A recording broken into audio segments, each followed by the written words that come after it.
In 2019, Nova Scotia Power launched an innovative pilot program called Smart Grid Nova Scotia. The goal of the project was to learn new ways of how electricity could best support the renewable energy transition. It's about how to make the grid smarter and evolve to energy demand, all while being more reliable. Ed Cullinan is the Senior Manager of E-Mobility and Residential Electrification at Nova Scotia Power, and he's here to talk about the Smart Grid project. The project is wrapping up, but Ed is going to tell us what they've learned from this pilot and how it will inform what comes next.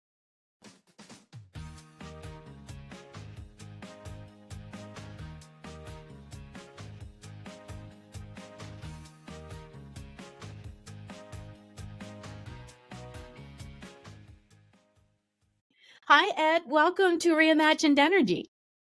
Hi, thanks for having me.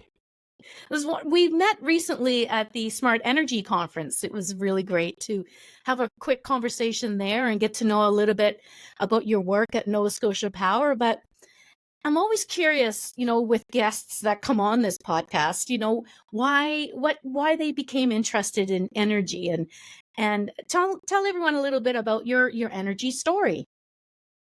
Yeah, well, it was great to meet you at the event and learning that you were one of our EV Smart Charging customers. So that was fun. But my story began, I started in a traditional sort of utility role at a natural gas utility in Alberta.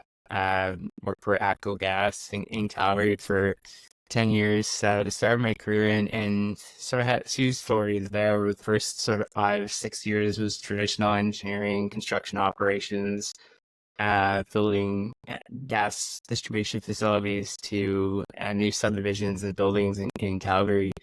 And then got involved in a project called the Drake Landing Solar Community in Okotoks, which is a district heating solar thermal project that's pretty well known around the renewable energy space, and started then from there getting into more new energy concepts, and later in my career with ATCO in corporate innovation and transformation.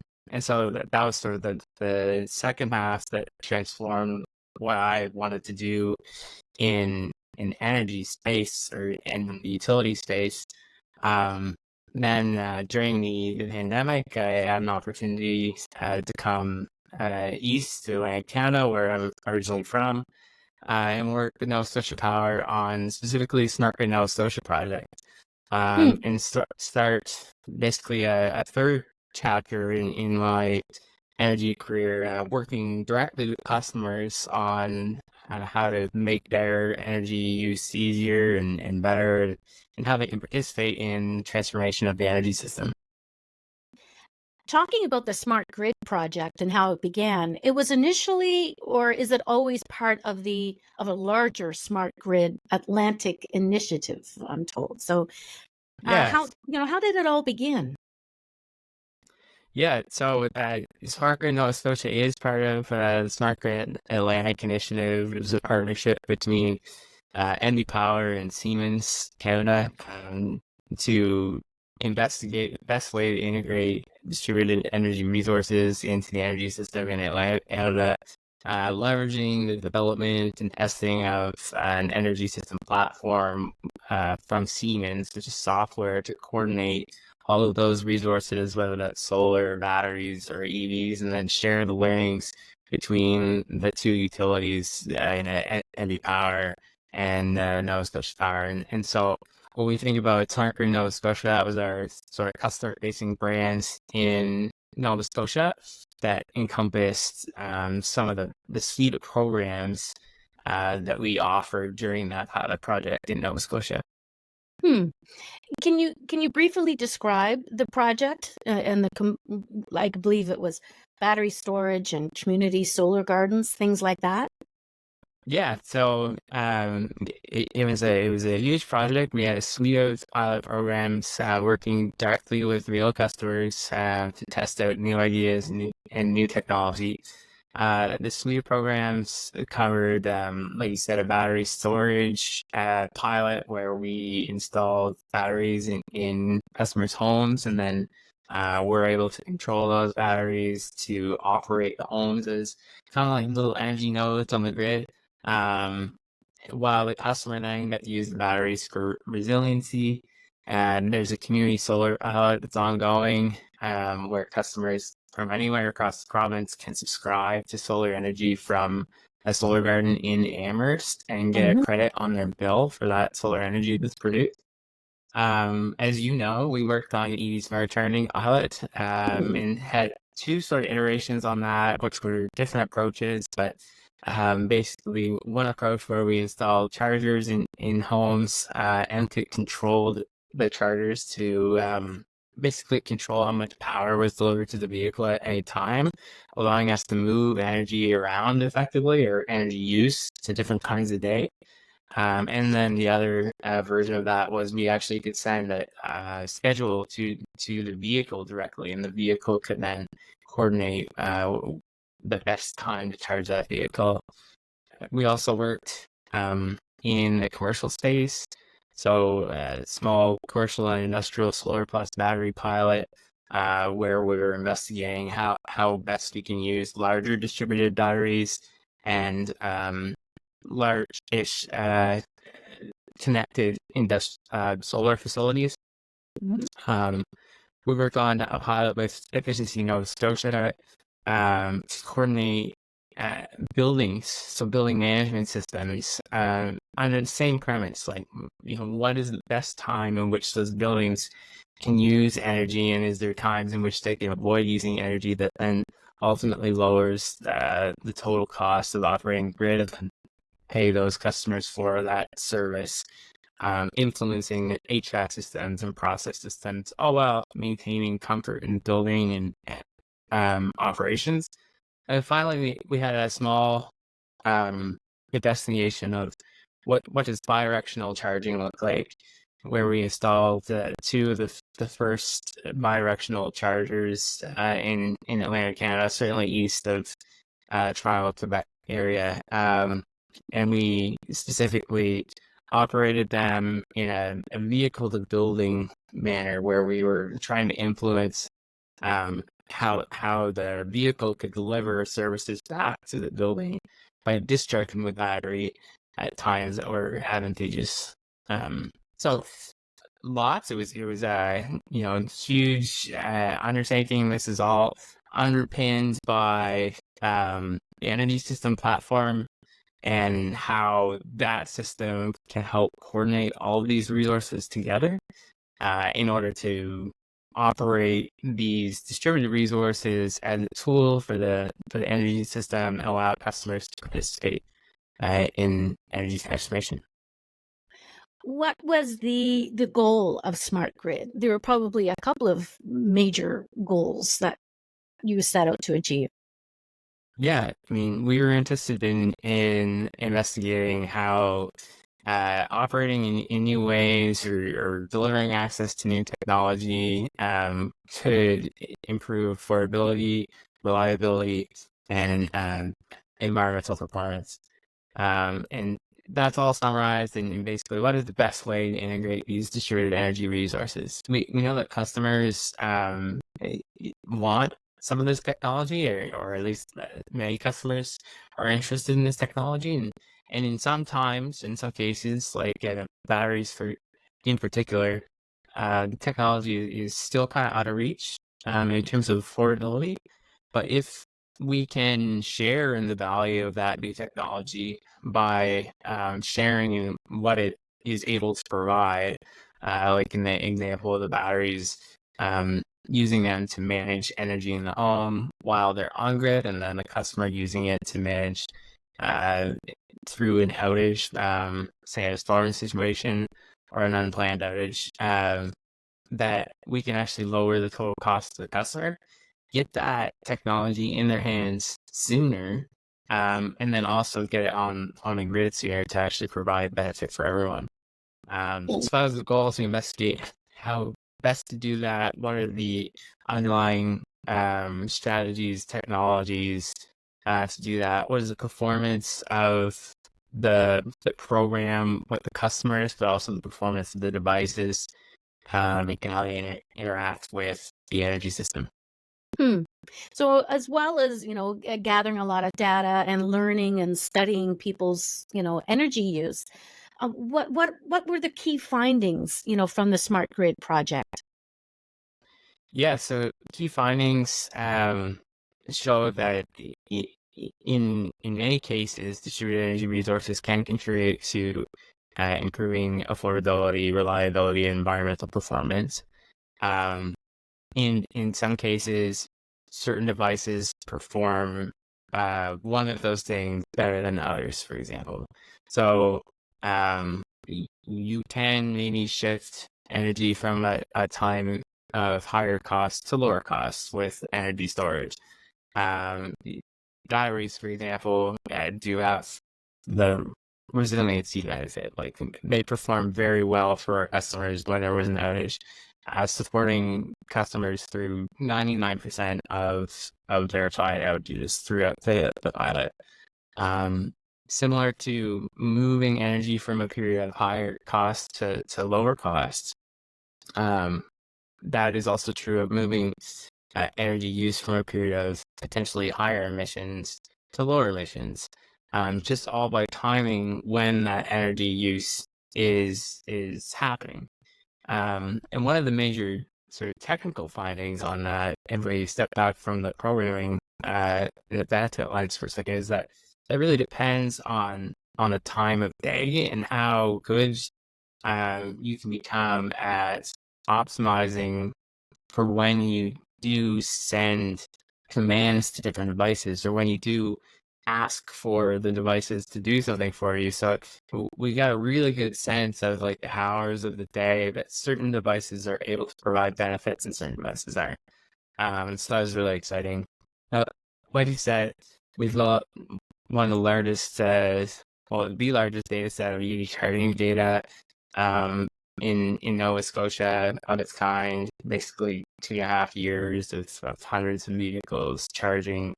So we understand how people use EVs, and that's going to be able to inform programming going forward. Um, Investigation of bi-directional charging to understand um, how to match the vehicle availability with bi-directional charging. So, yes, you can discharge the battery to a building, but you got to make sure that that vehicle can drive to where it needs to go, or that the opposite there is that it's actually going to be there for you to discharge when you need it to discharge, so that you can actually capture the benefit. So lots of exciting, very specific nuances for each technology that we'll be able to springboard off of into programming in the future. The environment is it's changing, as we all know. And for example, we live here on the East Coast, and we're bound to have, we're at active hurricanes. We're coming into a strong season, and hurricanes and storms, they all have an impact on the reliability and the resistance of the grid.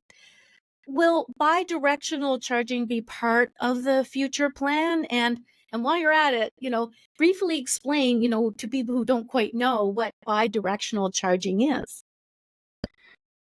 Yeah, I mean, so bidirectional charging, I'll start there. Bidirectional Hmm. charging is when a vehicle can not only receive electricity from the grid, but it can also return or discharge electricity back to the grid. Often this is going to happen through a building, through a home. And so uh, the term is starting to become this vehicle to everything. Originally, you might have heard vehicle to grid, and then now we're hearing vehicle to home, vehicle to building, vehicle to grid, vehicle to load, vehicle to everything. And so Right. that's why the bi-directional charging piece is just the return of energy back from the vehicle's battery. If you think about the opportunity here is that a vehicle stores a considerable amount of energy in its traction battery, or the large battery that actually allows you to move the vehicle around. And range that you deem reasonable. And often the amount of energy that's stored in those batteries can be 5, 6, 7 times the amount of energy that's stored in some of the more popular home battery systems. So there's this huge opportunity at these big batteries on wheels that are bought and paid for the use of transportation. And so since the vehicle spends a lot of its like parked, whether at home or at work, the concept really is like, what if the vehicle could provide other services while it was parked? Often people think about it as, having a vehicle get paid while it's parked versus paying to park. Now, it remains to be seen how that plays out in terms of what it's worth, but I can say that we're seeing a lot of car manufacturers, EV supply equipment, EV charging manufacturers put effort into making vehicles and chargers compatible for this type of operation, or at a minimum, announcing very robust roadmaps that include bi-directional charging. In particular, in the consumer space, that's going to be led by resiliency. So, I think the most popular or most mass market view of that was when the Ford Lightning launched Power Your Home for 3 days. They said Silverado is out there now, the Chevy EV truck, and it's also offering resiliency play with vehicles grid under this idea that those trucks in particular have some of the biggest batteries on the market, sort of 10 times the size of a typical home energy system, and so lots of opportunity there to offer a resiliency benefit to a customer, as well as easily maintain a reserve to do some travel or time to recharge after the outage event. Now that the project is wrapping up and you have a lot of the data, what's next? Will there be more like this in the future? Yeah, so the purpose of Smart Grid Nova Scotia was to investigate and de-risk some of these concepts before launching full-scale programming that was maybe less understood at the time that Smart Grid was started. And so now we can take learnings, whether they're technical or problematic in nature, and really use those to craft solid cases that are better understood to deliver programming for customers in order to operate the grid in a way that benefits everyone. I like to say that these types of programs or participatory program is a win-win-win. So it's a win for the utility that can lower costs. It's a win for the participating customer that gets the benefit of the technology or the affordability, resiliency, or environmental benefit.